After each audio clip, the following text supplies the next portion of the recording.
Merhabalar kıymetli izleyicilerim ve takipçilerim. Binnur'un Mutfağı kanalıma ve mutfağıma hoş geldiniz. Bugün sizlere öyle lezzetli bir elmalı pasta tarifi vereceğim ki sizler de yaptığınız zaman bu lezzete inanamayacaksınız.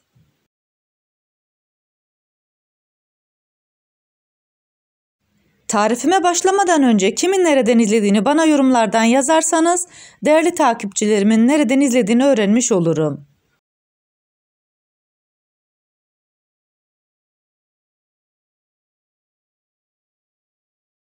Sizleri daha fazla bekletmeden yapımı çok kolay olan bu elmalı pastanın tarifine geçiyorum. Herkese iyi seyirler.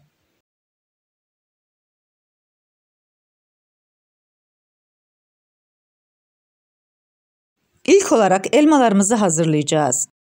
Tarifimde 4 adet elma kullandım. Elmaları küçük parçalara bölüyorum. Daha sonra küp küp olacak şekilde doğruyorum. Bu elmalı pastayı yaparken elmanın kabuklarını kesinlikle soymuyoruz. Elmanın kabuklarındaki kırmızılık bu pastaya çok güzel görüntü veriyor. Bu arada tarifimi buraya kadar izleyip beğendiyseniz ve hala kanalıma abone değilseniz, abone olup beğeni ve yorumlarınızla beni desteklerseniz çok sevinirim. 4 elmayı güzelce doğradım. Yayvan bir tencerenin içerisine 1 tatlı kaşığı tereyağını koyuyorum. 1 çay bardağı şekeri de ekledikten sonra şeker eriyinceye kadar karıştırıyorum. Bu aşamada ocağımızın altı kısık ateşte. Şekerin yanmasını istemiyoruz. Sadece eriteceğiz.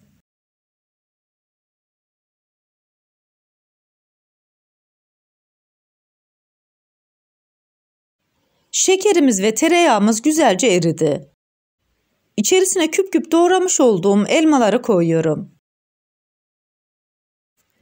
6-7 dakika boyunca karıştırarak elmaları pişiriyorum.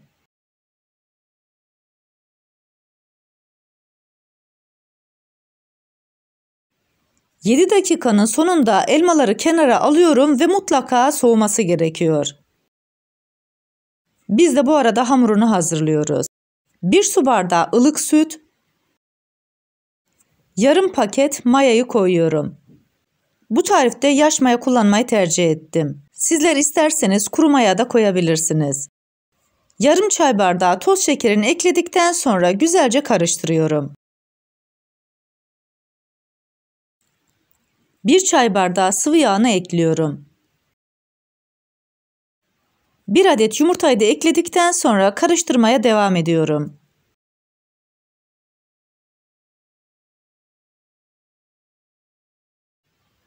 Hamurun içerisine yarım çay kaşığı tuzu ekliyorum. Bu tarifimde 3,5 su bardağı un kullandım. Unun bir kısmını koyduktan sonra spatula ile karıştırıyorum. Bu arada tarifimde kullanmış olduğum su bardağı ölçüsü 250 ml, çay bardağı ölçüsü ise 125 ml. Unun bir kısmını daha ekledikten sonra spatulayı hamurun içerisinden çıkartıyorum. 50 gram tereyağını da ekledikten sonra yavaş yavaş ununu ekleyerek yumuşak bir kıvam elde edinceye kadar yoğurmaya devam ediyorum.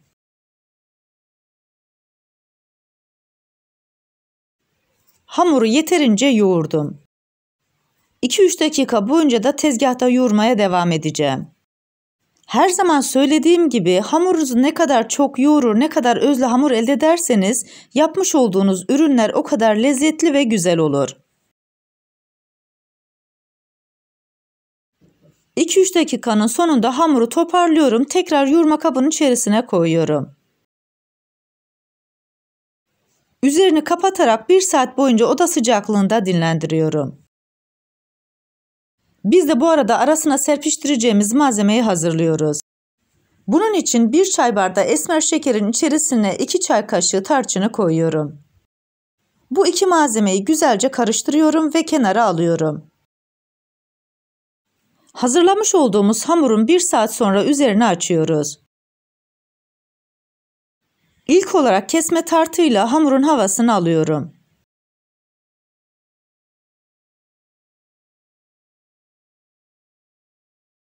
Tezgahın üzerine biraz un serpiştirerek hamuru tezgahın üzerine alıyorum. Bu arada hamuru hem toparlıyorum hem de dikdörtgen bir form veriyorum. Dikdörtgen bir hamur açacağız. O yüzden böyle yaparsanız daha kolay açarsınız. Merdane yardımıyla 1 santim inceliğine gelinceye kadar açıyoruz. Bu elmalı pasta gerçekten çok güzel ve lezzetli oluyor.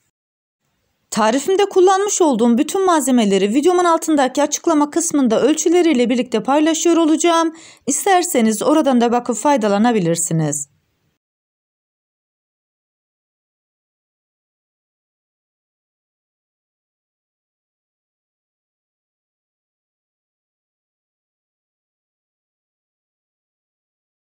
Hamurumuzu yeteri büyüklükte açtık.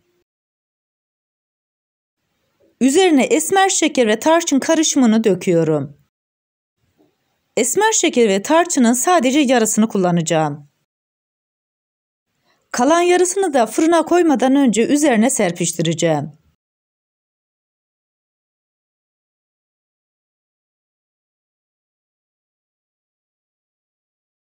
Esmer şekeri ve tarçını güzelce yaydıktan sonra merdane yardımıyla hamurun üzerine yapıştırıyorum.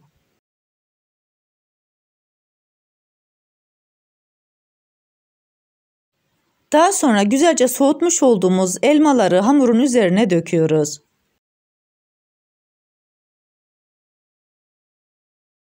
Elmaları elimle hamurun üzerine eşit olacak şekilde yayıyorum. Sadece uç kısmında 4 parmak kalan kısmına kesinlikle elma koymuyoruz. Böylelikle daha rahat kapatmış olacağız.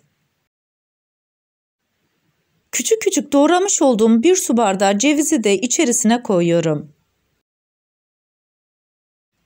Bu arada tarifimi buraya kadar izleyip beğendiyseniz sosyal medya hesaplarınızdan arkadaşlarınızla paylaşarak bana destek olursanız çok sevinirim.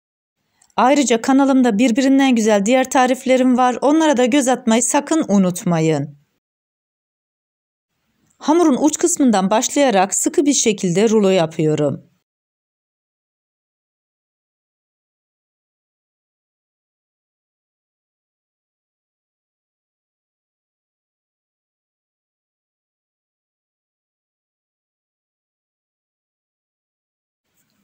Son kısma geldikten sonra açık olan kısmı elimle güzelce yapıştırıyorum. Daha sonra 4 parmak aralıklarla kesiyorum.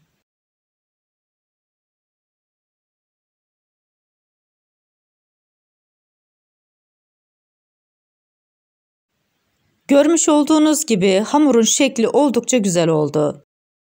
Arasındaki elmalar da çok lezzetli duruyor. Kestiğim bölümler yukarıya gelecek şekilde tezgahın üzerine koyuyorum. Elimle bastırarak biraz daha şekil veriyorum. Yağlı kağıt sermiş olduğum fırın tepsisine yerleştiriyorum. Üzerini kapatıp 15 dakika boyunca tepsi mayasının gelmesini bekliyoruz. 15 dakikanın sonunda tepsi mayamız geldi. Üzerine tarçın ve esmer şeker karışımımız kalmıştı, biraz onlardan serpiştiriyorum. Bu arada fırınımızı da 180 derece alt üst ayara açtık. 180 derecelik fırınımızda alt üstü güzelce kızarıncaya kadar pastalarımızı pişirdik. Benim fırınımda 30 dakikanın sonunda çok güzel bir şekilde pişti. Sizler de kendi fırınınızda kontrollü bir şekilde pişirin. İlk sıcağı çıkar çıkmaz pastayı servis tabağına alıyorum. Üzerine daha önceden yapmış olduğum süt reçelim vardı, onu döküyorum. Sizler istediğiniz reçelle bu işlemi yapabilirsiniz. Kanalımda bu süt reçelinin tarifi mevcut. Dilerseniz oradan bakıp faydalanabilirsiniz. Sizlere bir de bu güzel pastanın iç dokusunu göstermek istiyorum. İçerisine koymuş olduğum elma parçacıklarıyla da gerçekten bu pasta çok güzel oldu. Bu tarifimi yapıp deneyecek olan herkese şimdiden afiyet olsun. Bir tarifimizin daha sonuna geldik. Videomu izlediğiniz için teşekkür ederim. Bana destek olmak için tarifimi beğendiyseniz beğenmeyi, abone değilseniz abone olmayı, yeni tariflerimi izlemek için bildirim zilini açmayı, tariflerimi sevdiklerinizle paylaşmayı unutmayın. Her şeyin gönlünüzce olması dileğiyle, hoşça kalın, afiyetle kalın, Allah'a emanet olun.